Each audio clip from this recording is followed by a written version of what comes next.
Hello, my dears. Here I am late as usual. Sorry, the washing machine's going to be making all kinds of racket. I finally felt in my bag.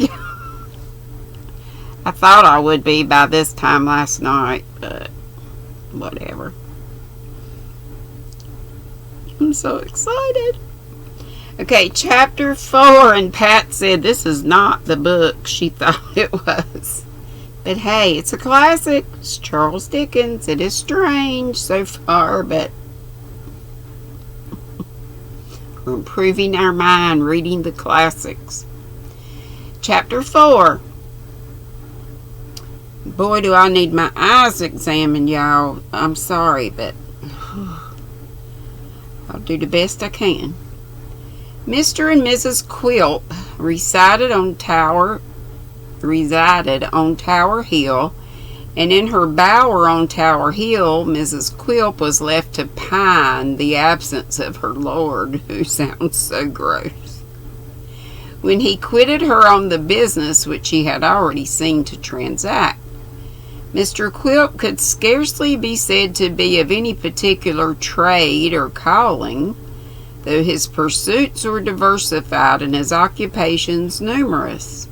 He collected the rents of whole colonies of filthy streets and alleys by the waterside, advanced money to the seamen and petty officers of merchant vessels, had a share in the ventures of divers mates of East India men, smoked his smuggled cigars under the very nose of the custom house, and made appointments on charge with men in glazed hats and round jackets pretty well every day. On the Surrey side of the river was a small rat-infested dreary yard called Quilp's Wharf, in which were a little wooden counting-house burrowing all awry in the dust as if it had fallen from the clouds and plowed into the ground, a few fragments of rusty anchors, several large iron rings, some piles of rotten wood, and 2 or 3 heaps of old sheet copper, crumpled, cracked, and battered. On Quilp's Wharf, Daniel Quilp was a shipbreaker, yet to judge from these appearances he must either have been a shipbreaker on a very small scale or have broken his ships up very small indeed. Neither did the place present any extraordinary aspect of life or activity, as its only human occupant was an amphibious boy in a canvas suit, whose sole change of occupation was from sitting on the head of a pile and throwing stones into the mud when the tide was out, to standing with his hands in his pockets gazing listlessly on the motion and the bustle of the river at high water. The dwarf's lodging on Tower Hill comprised, besides the needful accommodation for himself and Mrs. Quilp, a small sleeping closet for that lady's mother who resided with the couple, and waged perpetual war with Daniel, of whom notwithstanding she stood in no slight dread. Indeed, the ugly creature contrived by some means or other, whether by his ugliness, or his ferocity, or his natural cunning, is no great matter, to impress with a wholesome fear of his anger most of those with whom he was brought into daily contact and communication. Over nobody had he such complete ascendance as Mrs. Quilp herself, a pretty little, what does she do with him? Mild-spoken, blue-eyed woman who, having allied herself in wedlock to the dwarf, in one of those strange infatuations of which examples are by no means scarce, performed a sound, practical penance for her folly every day of her life.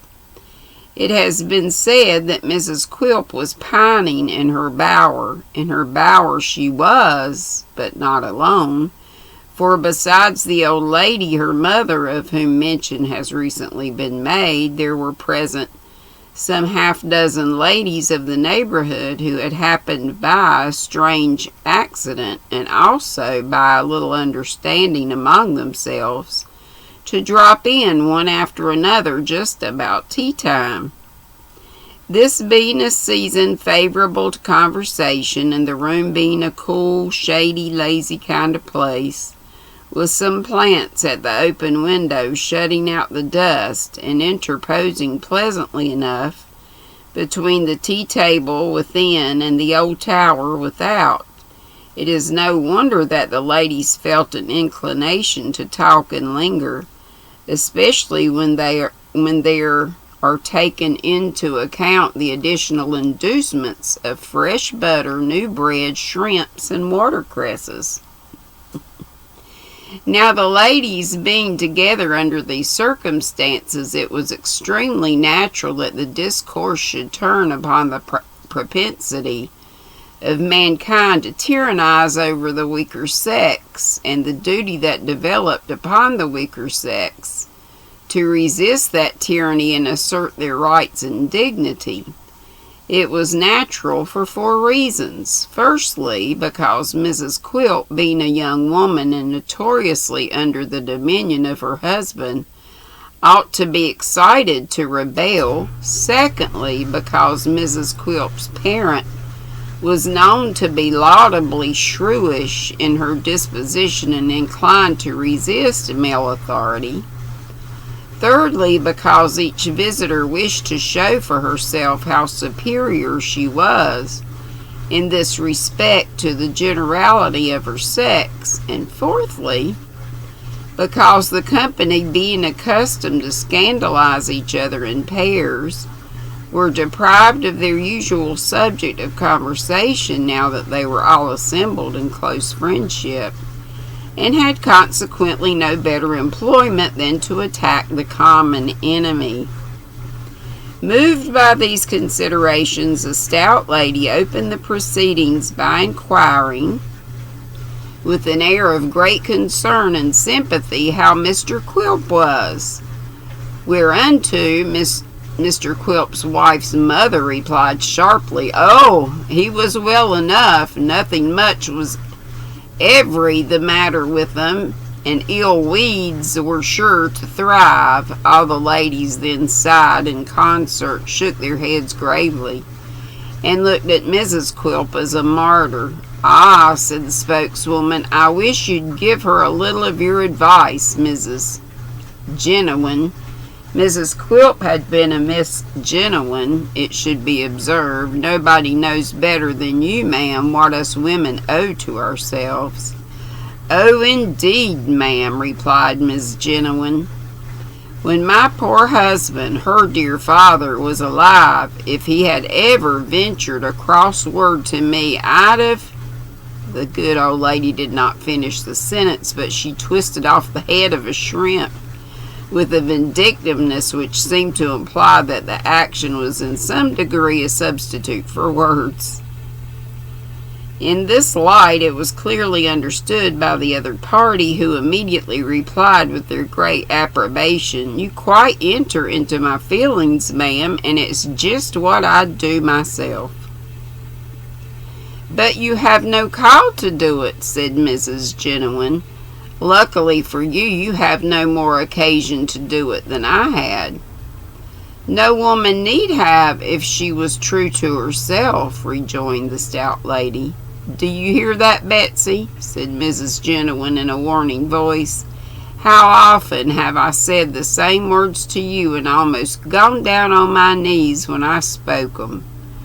Poor Mrs. Quilp, who had looked in a state of helplessness from one face of condolence to another, colored, smiled, and shook her head doubtfully. This was the signal for a general clamor, which, beginning in a low murmur, gradually swelled into a great noise, in which everybody spoke at once, and all said that she, being a young woman, had no right to set up her opinions against the experiences of those who knew so much better, that it was very wrong of her not to take the advice of people who had nothing at heart but her good, that it was next door to being downright ungrateful to conduct herself in that matter. That if she had no respect for herself, she ought to have some for other women, all of whom she compromised by her meekness, and that if she had no respect for other women, the time would come when other women would have no respect for her, and she would be very sorry for that, they could tell her. Having dealt out these admonitions, the ladies fell to a more powerful assault than they had yet made upon the mixed tea, new bread, fresh butter, shrimps, and watercresses, and said that their vexation was so great to see her going on like that they could hardly bring themselves to eat a single morsel. "It's all very fine to talk," said Mrs. Quilp with much simplicity, "but I know that if I was to die tomorrow, Quilp could marry anybody he pleased. Now that he could, I know."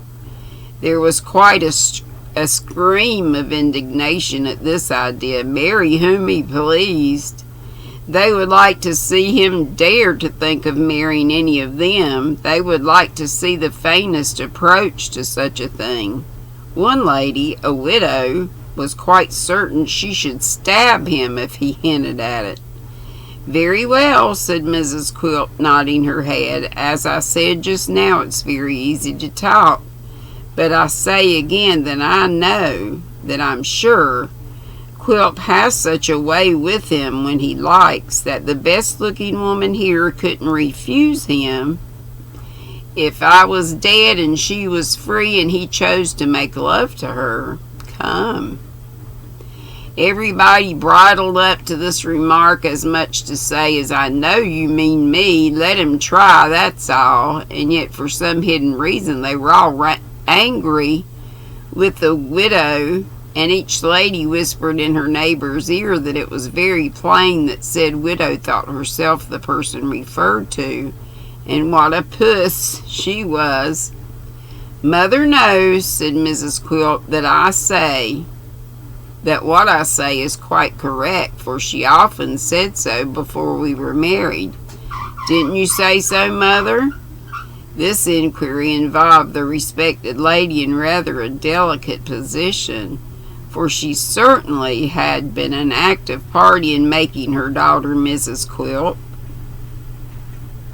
And besides, it was not supporting the family credit to encourage the idea that she had married a man whom nobody else would have. On the other hand, to exaggerate the captivating qualities of her son-in-law would be to weaken the cause of revolt, in which all her energies were deeply engaged. Beset by these opposing considerations, Miss Jennowyn admitted the powers of insinuation, but denied the right to govern, and with a timely compliment to the stout lady, brought back the discussion to the point from which it had strayed. "Oh, it's a sensible and proper thing indeed what Mrs. George has said," exclaimed the old lady. "If women are only true to themselves, but Betsy isn't, and more's the shame and pity." "Before I'd let a man order me about as Quip orders her," said Mrs. George, "before I'd consent to stand in awe of a man as she does of him, I'd kill myself and write a letter first to say he did it." This remark being loudly commended and approved of, another lady from the minorities put in her word. "Mr. Quilp may be a very nice man," said this lady, "and I suppose there's no doubt he is, because Mrs. Quilp says he is. And Mrs. Jennowyn says he is, and they ought to know, or nobody does. But still, he is not quite what one calls a handsome man, nor quite a young man either, which might be a little excuse for him if anything could be. whereas his wife is young, good-looking, and is a woman, which is the greatest thing after all. This last clause, being delivered with extraordinary pathos, elicited a corresponding murmur from the hearers, stimulated by which the lady went on to remark that if such a husband was cross and unreasonable with such a wife, then if he is, interposed the mother, putting down her teacup and brushing the crumbs out of her lap, preparing to make a solemn declaration, if he is, he's the greatest tyrant that ever lived. She daren't call her soul her own. He makes her tremble with a word, and even with a look he frightens her to death, and she hasn't the spirit to give him a word back. No, not a single word. Notwithstanding that the fact had been notorious beforehand to all the tea drinkers, and had been discussed and expatiated on at every tea drinking in the neighborhood for the last 12 months, this official communication was no sooner made than they all began to talk at once and to vie with each other in vehemence and volubility. Mrs. George remarked that people would talk, that people had often said this to her before, that Mrs. Simmons, then and there present, had told her so 20 times, that she had always said, "No, Henrietta Simmons, unless I see it with my own eyes.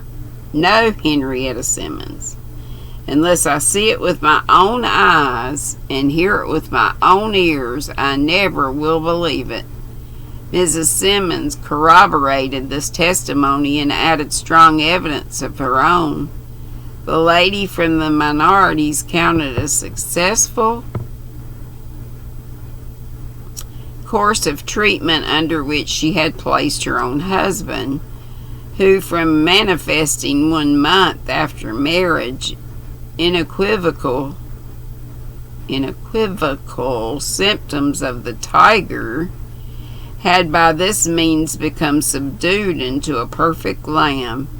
Another lady recounted her own personal struggle and final triumph, in the course whereof she had found it necessary to call in her mother and 2 aunts, and to weep incessantly night and day for 6 weeks.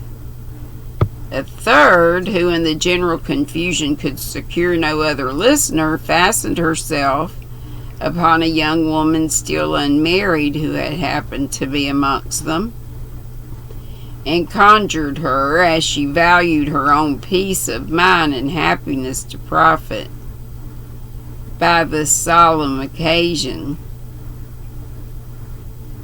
to take example from the weakness of Mrs. Quilp, and from that time forth to direct her whole thoughts to taming and subduing the rebellious spirit of man.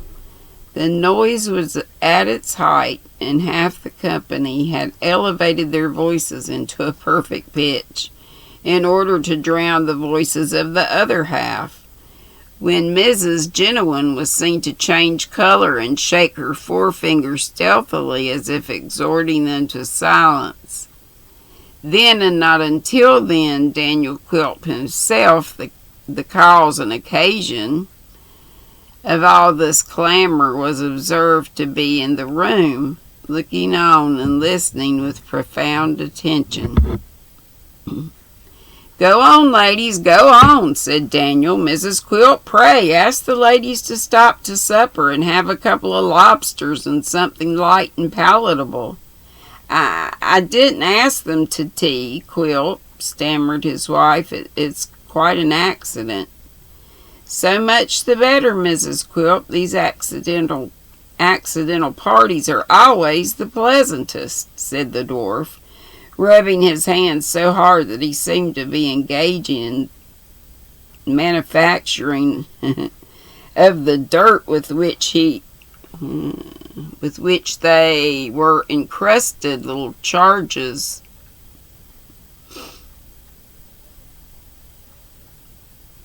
little charges for pop guns. What? Not going, ladies? You're surely not going.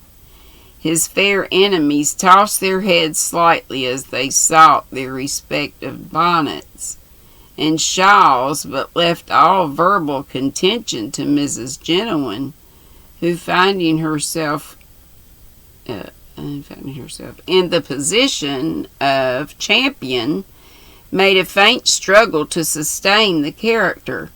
"And why not stop to supper, Quilp?" said the old lady, "if my daughter had a mind." "To be sure," rejoined Daniel, "why not? There's nothing dishonest or wrong in a supper, I hope," said Mrs. Genuine. "Surely not," returned the dwarf. "Why should there be? Nor anything unwholesome either, unless there's lobster salad or prawns, which I'm told are not good for digestion.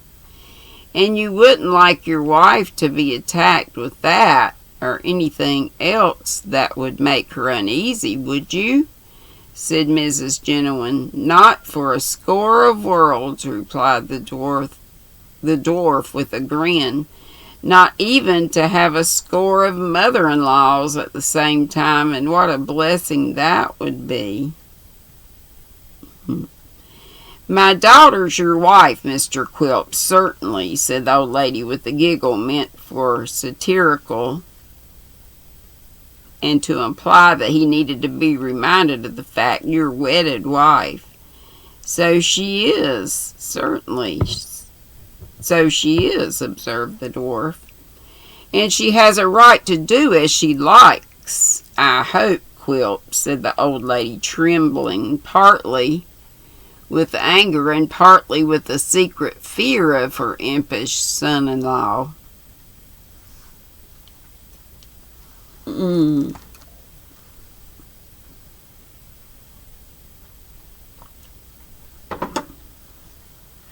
"Hope she has," he replied. "Oh, don't you know she has? Don't you know she has, Mrs. Genuine?" "I know she ought to have, Quilp, and would have if she was of my way of thinking." "Why ain't you one of your mother's way of thinking, my dear?" said the dwarf, turning around and addressing his wife. "Why don't you always imitate your mother, my dear? She's the ornament of her sex. Your father said so every day of his life. I'm sure he did." "Her father was a blessed creature, Quilp, and worthy 10,000 of some people," said Mrs. Genuine. 10,000,000,000. "I should like to have known him," remarked the dwarf. "I dare say he was a blessed creature then, but I'm sure he is now. It was a happy release. I believe he had suffered a long time."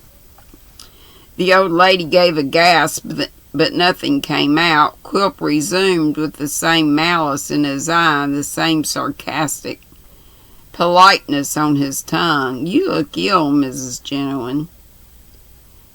I hope you have been I know you look ill. I know you have been exciting yourself too much. Talking, perhaps, far is your... Wait a minute. Talking, perhaps, for it is your weakness. Go to bed. Do go to bed." "I shall go when I please, Quilp, and not before." "But please do now. Do please go now," said the dwarf. The old woman looked angrily at him, but entreated as he advanced, and falling back before him, suffered him to shut the door upon her, and bolting her out among the guests, who were this time crowding the downstairs.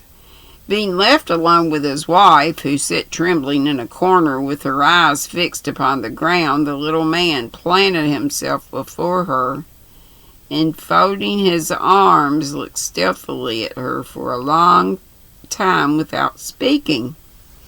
"Mrs. Quilp," he said at last. "Yes, Quilp," she replied meekly. Instead of pursuing the theme he had in his mind, Quilp folded his arms again and looked at her more sternly than before, while she averted her eyes and kept them on the ground. "Mrs. Quilp?" "Yes, Quilp."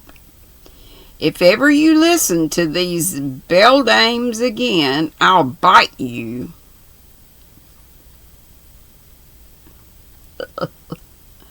With this laconic threat, which he accompanied with a snarl that gave him the appearance of being particularly in earnest, Mr. Quilp bade her clear the tea-board away and bring the rum. The spirit being set before him in a huge case bottle, which had originally come out of some ship's locker, he settled himself in an armchair, with his large head and face squeezed up against the back and his little legs planted on the table. "Now, Mrs. Quilp," he said, "I feel in a smoking humor and shall probably blaze away all night, but sit where you are, if you please, in case I want you." His wife returned no other reply than the necessary "Yes, Quilp," and the small lord of the creation took his first cigar and mixed his first glass of grog. The sun went down and the stars peeped out. The tower turned from its own proper columns to gray, and from gray to black. The room became perfectly dark, and the end of the cigar a deep fiery red, but still Mr. Quilp went on smoking and drinking in the same position and staring listlessly out of window with the dog-like smile always on his face, save when Mrs. Quilp made some involuntary movement of restlessness or fatigue, and then it expanded into a grin of delight. And that's it for chapter 4. Wonder why she married that old nasty thing.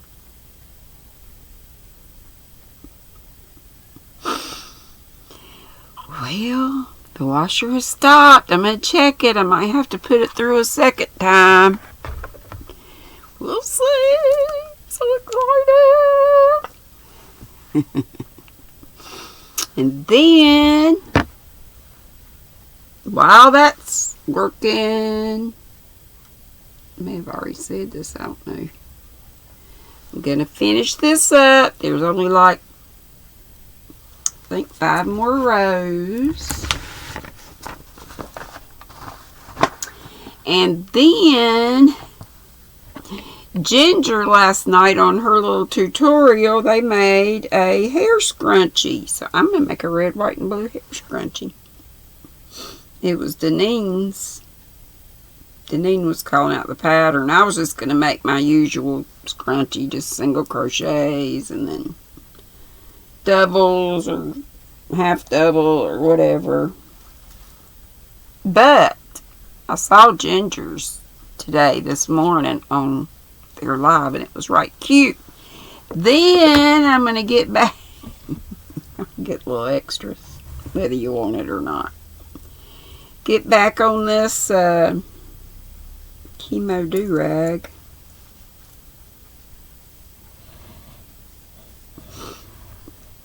All you do is start out with 120 and then you decrease.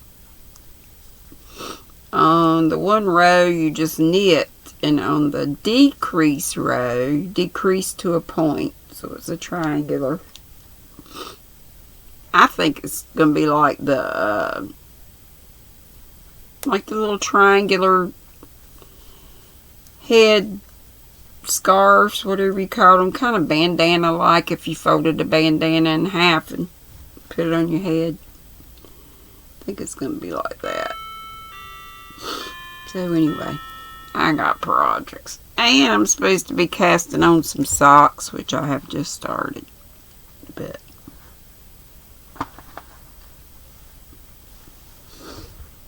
So yay, and it is 11:15. I usually stay up till about 2 doing stuff. And if this comes out alright, I've got just this much, and I'd already started a knitted bag when Bev Dittmer was doing a bag, and I never finished, and I should, and I think I got 2 more of these. So we'll do some more felting. And I'm dying to cast on or start crocheting something in my beautiful, beautiful cakes from Hobby. I put the ones that came out of the mystery bag right there. I'll see y'all. Love you bunches. Be sweet. Don't be ugly. Love you. Bye.